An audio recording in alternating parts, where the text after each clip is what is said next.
All right, welcome back. First of all, a very happy new year to everyone who's watching this video. Thank you so much for your support. So ఈ year కూడా అందరూ కష్టపడి చదువుకొని ఇంకో 45 days 50 daysలో రాబోయే board ఎగ్జామ్స్లో I'm hoping everyone will score well, right? Make yourself proud, ఓకేనా? So పక్కనోడి కోసం చదవకండి, మీకోసం చదువుకోండి and make yourself and your parents proud, right? So మనం సర్కిల్స్లో VSIQs చేస్తుండే, ఓకే? సో లాస్ట్ వీడియోలో 17th క్వశ్చన్ దగ్గర ఆపేసాం. So will continue from there. So screen మీద 18th క్వశ్చన్ రెడీగా ఉంది. సో ఇక్కడ క్వశ్చన్ ఏంటంటే, find the number of common tangents that can be drawn, sorry there is a printing mistake, that can be drawn to the circles x² + y² is equal to 4, x² + y² - 6x - 8y + 16 is equal to 0, right? So ఇప్పుడు basic ఇక్కడ ఏమంటున్నాడంటే, 2 circles are given, 2 circle equations ఇచ్చాడు and ఏం find చేయమంటున్నాడు, number of common tangents ఎన్ని draw చేయొచ్చు ఆ 2 సర్కిల్స్కి. కామన్ టాంజెంట్ అంటే ఏంటి? ఆ టాంజెంట్ 2 సర్కిల్స్ని టచ్ అవ్వాలన్నమాట. నెంబర్ ఆఫ్ కామన్ టాంజెంట్స్ కితనే డ్రా కర్ సక్తే హై, దట్స్ ద క్వశ్చన్, రైట్? ఇప్పుడు నేను మీకు ఒక చిన్న క్లారిటీ ఇస్తాను. ఇప్పుడు సపోజ్ ఒక సర్కిల్ ఇలా ఉంది అండ్ పక్కన ఇంకో సర్కిల్ ఇలా దూరంగా ఉంది. ఎన్ని కామన్ టాంజెంట్స్ డ్రా చేయొచ్చు తెలుసా? ఇలా ఒకటి, ఇలా ఒకటి అండ్ ఇలా ఒకటి, సంథింగ్ లైక్ దిస్, అండ్ ఇలా ఒకటి, ఓకే? మొత్తం ఎన్ని అయినాయి? 4 కామన్ టాంజెంట్స్ అయినాయి. అర్థమైందా? ఎప్పుడు సర్కిల్స్ 2 దూరంగా ఉంటాయి. అదే ఫర్ సపోజ్ సర్కిల్స్ 2 ఒకదాన్ని ఇంకోటి టచ్ చేస్తూ ఉన్నాయనుకోండి, సంథింగ్ లైక్ దిస్, ఒక్క నిమిషం, సంథింగ్ లైక్ దిస్. ఇప్పుడు ఎన్ని కామన్ టాంజెంట్స్ వస్తాయి తెలుసా? 1 2 అండ్ ఈ మధ్యలో 1 3, సో 3 కామన్ టాంజెంట్స్ వస్తాయి, రైట్? సపోజ్ ఇంకో పాసిబిలిటీ ఉంది. ఒక సర్కిల్ ఉంది, దాని లోపల ఇంకో సర్కిల్ ఉంది ఇలా టచ్ చేస్తూ, రైట్? అప్పుడు ఎన్ని కామన్ టాంజెంట్స్ వస్తాయి తెలుసా? 1 ఇలా వస్తుంది 1, సో ఓన్లీ 1 కామన్ టాంజెంట్. ఇప్పుడు పాయింట్ ఏంటి అంటే, ఈ 2 సర్కిల్స్ అసలు ఎలా ఉన్నాయో తెలిస్తే మనం ఎన్ని కామన్ టాంజెంట్స్ వస్తాయో తెలుసుకోవచ్చు. అర్థమైందా? 4 కామన్ టాంజెంట్స్ వస్తాయా, 3 వస్తాయా, 1 వస్తుందా? సో వాటి పొజిషన్స్ తెలుసుకోవాలి. అంటే అవి దూరంగా ఉన్నాయా, లేకపోతే 2 టచ్ అవుతున్నాయా, లేదా 2 ఇంటర్నల్లీ టచ్ అవుతున్నాయా, ఓకే? సో మనం ఫైండ్ చేద్దాం. సో దానికి ఏం చేయాలి అంటే, మనం ఫస్ట్ గివెన్ సర్కిల్స్ రాసేద్దాం. So given circles, so circles equations ఇచ్చాడు. So x² + y² is equal to 4 ఒకటి, అండ్ ఇంకొకటి ఏమి ఇచ్చాడు, x² + y² - 6x - 8y + 16 is equal to 0, okay? So ఇప్పుడు నేను ఏం చేస్తా అంటే, ఈ 2 సర్కిల్స్కి సెంటర్లు రేడియస్లు ఫైండ్ చేస్తా. దీని సెంటర్ C1 అనుకోండి, దీని సెంటర్ C2 అనుకోండి, ఓకే? దీని రేడియస్ R1 అనుకోండి, దీని రేడియస్ R2 అనుకోండి. ఇప్పుడు ఇక్కడ మీరు అబ్జర్వ్ చేస్తే G వాల్యూ F వాల్యూ లేవు, ఓకేనా? సో సెంటర్ 0, 0 అయిపోతుంది, రైట్? అండ్ ఇక్కడ సెంటర్ ఏమవుతుంది, ఈ -6ని -2తో డివైడ్ చేయాలి, ఈ -8ని -2తో డివైడ్ చేయాలి. సో అప్పుడు మైనస్ క్యాన్సిల్, 6/2 అంటే 3, 8/2 అంటే 4 అయిపోయింది. ఇప్పుడు about the radius. So radius formula ఏంటి, √G² + F² - C. ఇక్కడ కూడా √G² + F² - C. ఇప్పుడు ఇక్కడ G value F value 0, so light, అది అవసరం లేదు మనకి. ఇక్కడ రాస్తా చూడండి, G0 F0. కాన్స్టెంట్ ఎక్కడుంది, 4 ఇక్కడ ఉంది. సో 4ని పంపిస్తే అదేమవుతుంది, -4 అవుతుంది. So C value -4. సో ఇప్పుడు దీంట్లో సబ్స్టిట్యూట్ చేస్తే 0 + 0 -4. So that will be -× -+4, R1 is equal to 2 units, okay? Next ఇప్పుడు R2. So what about R2? ఇప్పుడు మన దగ్గర ఏమున్నాయి బేటా, -G, -F ఉంది. సెంటర్ ఇదే కదా, -G, -F. అప్పుడు G ఏమవుతుంది, -3, F ఏమవుతుంది, -4 whole square minus what is C, this one 16, so -16. So R2 is equal to 9 + 16 - 16, 16 cancel, R2 is equal to √9 అంటే 3 units. ఇప్పుడు R1 ప్లస్ R2 యాడ్ చేయండి, ఎంత వస్తుంది? 2 + 3 = 5 యూనిట్స్ వచ్చింది. ఓకేనా? ఎందుకు చేయాలో చెప్తా, దానికో లాజిక్ ఉంది. రైట్, ఇప్పుడు ఏం చేయండి అంటే C1 C2 డిస్టెన్స్ ఫైండ్ చేయండి. అంటే మనకు 2 సర్కిల్స్ సెంటర్స్ ఉన్నాయి కదా, ఆ సెంటర్స్ మధ్యలో ఎంత దూరం ఉంది అది కనుక్కోవాలి. ఇప్పుడు C1 0,0, C2 ఎంత? 3,4. డిస్టెన్స్ ఫార్ములా వేస్తే √0 - 3 whole square plus 0 - 4 whole square. So C1 C2 √9 + 16 √25. This is nothing but 5 units. ఇప్పుడు C1 C2 ఎంత వచ్చింది? 5 వచ్చింది. R1 + R2 ఎంత వచ్చింది? ఇది కూడా 5 వచ్చింది. అంటే C1 C2 R1 + R2. అంతేనా? రైట్, ఇప్పుడు ఈ కండిషన్తో మనం ఏం చేసినాం, అంటే మనం ఎట్లా ప్రూవ్ చేయొచ్చు సర్కిల్స్ ఎట్లున్నాయి వాటి పొజిషన్స్ అంటే, ఇప్పుడు ఒక సర్కిల్ తీసుకోండి. ఓకే, పక్కన ఇంకో సర్కిల్ తీసుకోండి. రెండు ఒక పని చేద్దాం. మనం దూరంగా తీసుకుందాం. ఫస్ట్ నేను చూపిస్తాను మీకు అసలు అక్కడ ఏం జరుగుతుంది అనేది. రైట్, ఇప్పుడు ఇలా ఉన్నాయనుకోండి, ఇది ఏమవుతుంది? C1 అవుతుంది, ఇది C2 అవుతుంది. అప్పుడు ఇలా జాయిన్ చేస్తే ఇది C1 C2.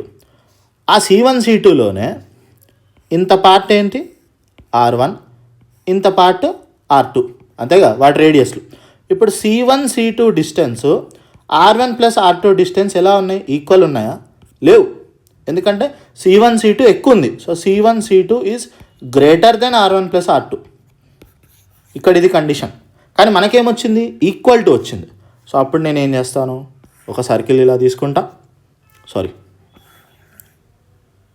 పక్కన ఇంకో సర్కిల్ తీసుకోండి, ఇలా టచ్ అవుతున్నట్టు తీసుకోండి. ఇప్పుడు దీనికో సెంటర్ ఉంటుంది C1, దీనికో సెంటర్ ఉంటుంది C2.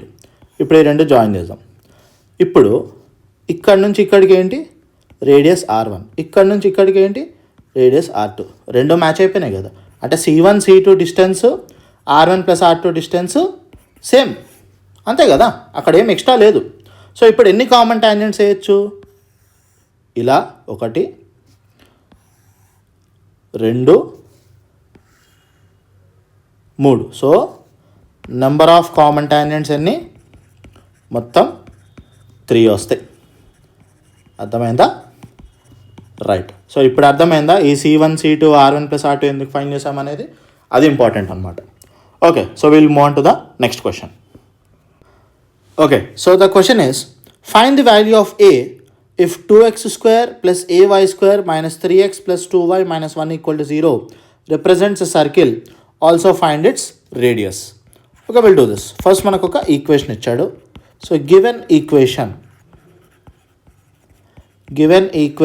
is 2x² + ay² - 3x + 2y - 1 = 0. ఇప్పుడు ఇది స్టాండర్డ్ ఫామ్లో ఉందా అంటే లేదు. చెప్తా ఎందుకంటే. స్టాండర్డ్ ఫామ్ ఏంటి బేటా సర్కిల్కి? Standard form is x² + y² + 2gx + 2fy + c = 0. ఇప్పుడు ఇక్కడ స్టాండర్డ్ ఫామ్లో x² కోఎఫిషియంట్ y² కోఎఫిషియంట్ రెండు 1 ఉన్నాయి. కానీ ఇక్కడ వాడిచ్చిన ఈక్వేషన్లో x² కోఎఫిషియంట్ 2 ఉంది అండ్ y² కోఎఫిషియంట్ a ఉంది. అలా ఉండకూడదు. అర్థమైందా? సో కోఎఫిషియంట్స్ 1 అవ్వాలి అంటే ఫస్ట్ నేను ఏం చేస్తాను చూడండి, ఇక్కడ ఏ వాల్యూ 2 తీసుకుంటా. అర్థమైందా? ఇప్పుడు నేను ఏ వాల్యూ 2 ఎందుకు తీసుకున్నా అనేది మీకు అర్థమవుతుంది. జస్ట్ ఒక 1 minute ఆగండి. ఇప్పుడు ఏ వాల్యూ 2 తీసుకుంటే అప్పుడు ఈక్వేషన్ ఏమవుతుంది? వాడు ఇచ్చింది 2x² + 2y² - 3x + 2y - 1 = 0. పోనీ ఇప్పుడైనా ఇది స్టాండర్డ్ ఫామ్లోకి వచ్చిందా? రాలేదు. ఎందుకు రాలేదు? ఇక్కడ ఏమీ ఉండకూడదు, 1 తప్పితే ఏమి ఉండకూడదు. అర్థమైందా? x² కోఎఫిషియంట్ y² కోఎఫిషియంట్ 1 మాత్రమే ఉండాలి. సో ఇప్పుడు నేను ఏం చేస్తా? Divide this equation with 2. Okay, so అప్పుడు ఏమవుతుంది? 2x² 2 + 2y² 2 - 3x 2 + 2y 2 - 1 2 = 0 ఎలాగో 0నే. సో ఇక్కడ 2 గెట్స్ క్యాన్సిల్డ్ ఇక్కడ కూడా. So the equation is x² + y² - 3/2x plus y minus 1/2 is equal to 0. ఇక్కడ 1 రాద్దాం. ఓకే, ఇప్పుడు ఇది స్టాండర్డ్ ఫామ్లోకి వచ్చింది. ఓకేనా, ఇప్పుడు మనల్ని ఇంకేం ఫైండ్ చేయమంటున్నాడు, రేడియస్ ఫైండ్ చేయమంటున్నాడు. రేడియస్ ఫైండ్ చేయాలంటే ఫస్ట్ సెంటర్ ఫైండ్ చేయాలి. -g, -f. ఇప్పుడు -g అంటే ఏంటి, దీన్ని -2తో డివైడ్ చేయాలి. అంటే -3/2 షుడ్ బి డివైడెడ్ విత్ -2, ఇక్కడ 1ని -2తో డివైడ్ చేయాలి. రైట్, నౌ ఇప్పుడు చూడండి, -3/2 ఇది పైకి వస్తే ఇంటూ 1/-2 అవుతుంది, -1/2. సో ఇక్కడ minus cancel. This will B 3/2 2s are 4, -1/2. This is -g, -f. అప్పుడు g వాల్యూ ఎంత అవుతుంది, -3/4. f వాల్యూ ఎంత అవుతుంది, 1/2. And what about the constant c, this is c, -1/2. ఇప్పుడు రేడియస్ ఫార్ములా అప్లై చేస్తే √g² + f² - c, this is nothing but -3/4 whole square plus 1/2 whole square minus of -1/2. So ఇదేమవుతుంది, √9/16 + 1/4 + 1/2. సో ఇప్పుడు మొత్తానికి ఎల్సిఎం తీస్తే ఏమొస్తుంది బేటా, 16 వస్తుంది. So this will be 9 + 4 + 8. So this will be 21/16. So √21/4 units. This is the radius. Okay. Right. So next question ఏమి ఇచ్చాడంటే ఇక్కడ, state the necessary and sufficient condition for the line lx + my + n is equal to 0 to be a normal to the circle x² + y² + 2gx + 2fy + c is equal to 0. Right. So బేసిక్గా ఒక circle ఉంది. Okay, so దీని equation ఏంటి, x² + y² + 2gx + 2fy + c is equal to 0. And ఈ సర్కిల్కి ఒక centre ఉంటుంది, దాన్ని మనం -g, -fతో డినోట్ చేస్తాం. రైట్, ఇప్పుడు సర్కిల్ మీద లెటర్స్ ఇక్కడ ఒక పాయింట్ ఉంది. అది ఆ పాయింట్ ఏంటనేది మీకు అనవసరం. సో ఈ పాయింట్ని టచ్ చేస్తూ ఒక లైన్ వెళ్తుంది, దీన్నే మనం ఏమంటాం, టాంజెంట్ అంటాం. అర్థమైందా? So tangent is nothing but a line which touches the circle at one point only. ఇప్పుడు ఈ పాయింట్ని ఏమంటారు, పాయింట్ ఆఫ్ కాంటాక్ట్ అంటారు. This point is called point of contact. ఇప్పుడు ఇదే పాయింట్ ఆఫ్ కాంటాక్ట్ నుంచి అదే టాంజెంట్కి పర్పెండిక్యులర్గా ఒక లైన్ వెళ్తే దీన్ని మనం నార్మల్ అంటాం. అర్థమైందా?